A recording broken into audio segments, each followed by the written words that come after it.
అదే RTV app వార్తల్ని క్షణాల్లో చదివే అవకాశం ఉంటుంది. ఒక న్యూస్ పేపర్, ఒక టెలివిజన్ ఛానల్ మీ చేతుల్లో ఎప్పుడూ ఉంటాయి. వరుసగా ఏ పంట తీసుకున్నా కానీ మిరప, పత్తి, జొన్న, కందులు, మినుములు, పెసలు, మొక్కజొన్న, సజ్జ, రాగులు, అరటి, చీని, కోకో, పొగాకు, ఉల్లి ధరలు పడిపోయి ఆత్మహత్యలకు పాల్పడుతూ ఉన్నా కూడా దీన్ని చిత్తశుద్ధితో పరిష్కరించాలనే ఆలోచన చంద్రబాబు నాయుడు చేయలేదు. మరి మన జిల్లాలో తీసుకుంటే, ఈ చిత్తూరు జిల్లాలో తీసుకుంటే మామిడి రైతులు కనీసం మందులు కొట్టిన డబ్బులు కూడా రాకుండా చాలా నష్టపోయారు. దోసకాయ రైతులు నష్టపోయారు. టమాటా రైతులు పూర్తిగా నాశనం అయిపోయారు. మరి ఏ ధరకు, ఏ పంటకు కూడా గిట్టుబాటు ధర లేని పరిస్థితి రాష్ట్రంలో ఏర్పడితే, మన జిల్లాలో ప్రత్యేకంగా మనం పండించుకునే టమాటా, మామిడి, ఇదే విధంగా దోస, ఇవన్నీ కూడా ఈరోజు పూర్తిగా రేట్ లేకుండా భూముల్లోనే వదిలేశారు, కోసే పని కూడా లేకుండా అని చెప్పి కూడా మీకు తెలియజేస్తా ఉన్నాను. ఆ రోజు మన ప్రభుత్వం ఉన్నప్పుడు 9,225 టన్నుల ఉల్లిని కొనుగోలు చేసి మనం రైతులకు గిట్టుబాటు కల్పిస్తే ఈరోజు 6,000 నుంచి 12,000 ఉంది. ఆ రోజు 30,000 నుంచి 1,00,000 దాకా అత్యధికంగా ఉల్లి ధర పలికింది. మరి ఈ విధంగా ప్రతిదీ చూస్తే కోవిడ్లో కూడా రైతులకు గిట్టుబాటు ధర కల్పించిన ఘనత జగన్మోహన్ రెడ్డి గారు. మరి ఈ ధరల స్థిరీకరణ నిధిని ఏదైతే ఏర్పాటు చేశారో ఆ రోజు జగన్మోహన్ రెడ్డి గారు, దాని ద్వారా 7,802 కోట్లు ఖర్చు చేయడం జరిగింది. మరి ఈరోజు ఆ రోజు రైతులకంతా కూడా జగన్మోహన్ రెడ్డి గారు అండగా నిలిచారు. మీరు ఈరోజు రైతులను పలకరించే నాదుడే లేదు. ప్రభుత్వంలో ఉన్న ముఖ్యమంత్రి రైతుల గురించి పట్టించుకోకపోతే మంత్రులు కానీ, శాసనసభ్యులు కానీ, పార్లమెంట్ సభ్యులు కానీ ఏం పట్టించుకుంటారని మీకు నేను మనవి చేస్తూ ఉన్నాను. ఈరోజు మేమంతా డిమాండ్ చేస్తున్నాం. వైఎస్ఆర్ కాంగ్రెస్ పార్టీ రైతులకు ఎరువులు పంపిణీ చేసేదే కాకుండా యూరియా సహా అన్ని ఎరువులు కూడా కొరత లేకుండా చూడాలి.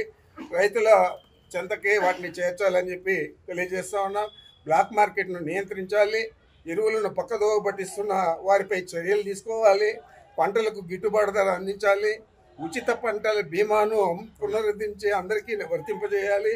వర్షాల కారణంగా దెబ్బతిన్న ప్రాంతాల రైతులను వెంటనే ఇన్పుట్ సబ్సిడీ ద్వారా ఆదుకోవాలని డిమాండ్ చేస్తూ ఉన్నాం. తప్పకుండా రైతుల పక్షాన వైఎస్ఆర్ కాంగ్రెస్ పార్టీ యథావిధిగా పోరాడుతుంది. గతంలో కూడా మేము రైతుల కోసం అనేక కార్యక్రమాలన్నీ చేశాం. ఈరోజు రైతులను పట్టించుకునే నాదుడే లేదని మనం అందరూ కూడా గ్రహిస్తూ ఉన్నాం. 50% షాపులకి ఇస్తారు, 50% మన గవర్నమెంట్ సింగిల్ విండోలకు కానీ లేకపోతే అక్కడ ఉన్న మార్కెట్ ద్వారా అన్నీ ఇవ్వడం జరుగుతుంది. మరి ఆ విధంగా కాకుండా మొత్తం కూడా బ్లాక్ మార్కెట్లో తరలించేదానికి అనువుగా ఇక్కడ మార్కెట్కి ఇవ్వకుండా మిగతా రైతు వ్యాపారస్తులకు అందరికీ కూడా ఇవ్వడం జరిగింది. ఆ విధంగా చేయబట్టే ఈరోజు ఎరువుల ధర పెరిగిపోవడం, దాదాపు 270 రూపాయలు ఉంటే దాన్ని 450 నుంచి 600లకు అమ్ముతూ ఉన్నారు. ఒక్కొక్క బస్తా మీద 2,000 నుంచి 3,000 దాకా ఈరోజు రైతులు అధికంగా చెల్లించే పరిస్థితి బ్లాక్ మార్కెట్లో జరుగుతూ ఉంది. మరి దీన్ని అంతా కూడా ఎత్తి చెప్పకుండా రైతులు ఎక్కువ యూరియా వాడకూడదు. చంద్రబాబు నాయుడు ఉచిత సలహా ఇచ్చేది, యూరియా ఎక్కువ వాడితే ఆ పంటలో వచ్చిన ధాన్యాన్ని తింటే క్యాన్సర్ వస్తుంది అని చెప్పి. మరి ఇన్ని రోజులు ఏ ముఖ్యమంత్రి చెప్పలేదు, ఏ రాజకీయ నాయకుడు చెప్పలేదు. మరి అలాంటిది చంద్రబాబు నాయుడు చెప్తా ఉన్నాడంటే ఇంత చేతగాని ప్రభుత్వం, ఇంత ప్రజలకు చెడ్డ చేసే ప్రభుత్వం ఎక్కడ కూడా మనం చూడలేదు. ఈరోజు సాగు విస్తీర్ణం కూడా ఈ ఖరీఫ్ సీజన్లో తగ్గింది. మరి ఎరువులు యథాప్రకారం ఇచ్చారు. మరి ఎందుచేత కొరత వచ్చింది? మీరంతా కూడా వ్యాపారస్తులకు అంతా కూడా అప్పచెప్పి వాటిని సొమ్ము చేసుకునేదానికి ఈ విధంగా మీరు చేస్తూ ఉన్నారనేది ఈ రాష్ట్రంలో ఉన్న రైతులకే కాదు అందరి ప్రజలందరికీ కూడా తెలుస్తూ ఉంది. ఆ రోజు ఏం చెప్పాడు? ఎన్నికల ముందు అనేక హామీలు ఇచ్చారు. చంద్రబాబుకు ఓటు వేస్తే భవిష్యత్తు గ్యారంటీ అని చెప్పారు. మరి ఈరోజు రైతులకు ఏం గ్యారంటీ దొరికింది అని అడుగుతా ఉన్నాను. గతంలో కూడా 3 సార్లు ఆయన ముఖ్యమంత్రిగా ఉన్నాడు, ఇప్పుడు 4సారి అయ్యారు. 4 సార్లు కూడా రైతులకు అనేక కష్టాలు, గిట్టుబాటు ధరలు లేకుండా, ఇన్పుట్ సబ్సిడీ లేకుండా, క్రాప్ ఇన్సూరెన్స్ లేకుండా రకరకాల ఇబ్బందులన్నీ కూడా గురి చేశారు. అదేవిధంగా ఈరోజు యూరియా మరి ఎరువుల కొరతతో రాష్ట్రం అంతా కూడా క్యూలో రోజువారీ ఉండలేక చెప్పులు లేకపోతే గొడుగులు అక్కడ క్యూలో పెట్టి రైతులందరూ కూడా చెట్ల కింద కూర్చోండే పరిస్థితి.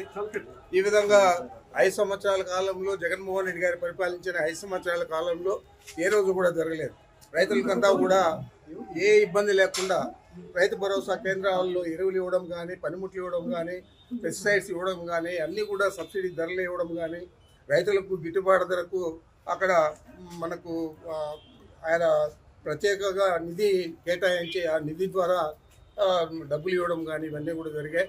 ఈరోజు రైతులు అధ్వాన పరిస్థితుల్లో ఈరోజు ఉండే పరిస్థితి చంద్రబాబు కల్పించారు. ఎరువుల కొరత, యూరియా కొరత, మరి ఏది కూడా రైతులకు చెప్పినవి ఏది కూడా చేయకుండా ఈరోజు రైతులను అనేక విధాల ఇబ్బంది పెడుతూ ఉన్నారు.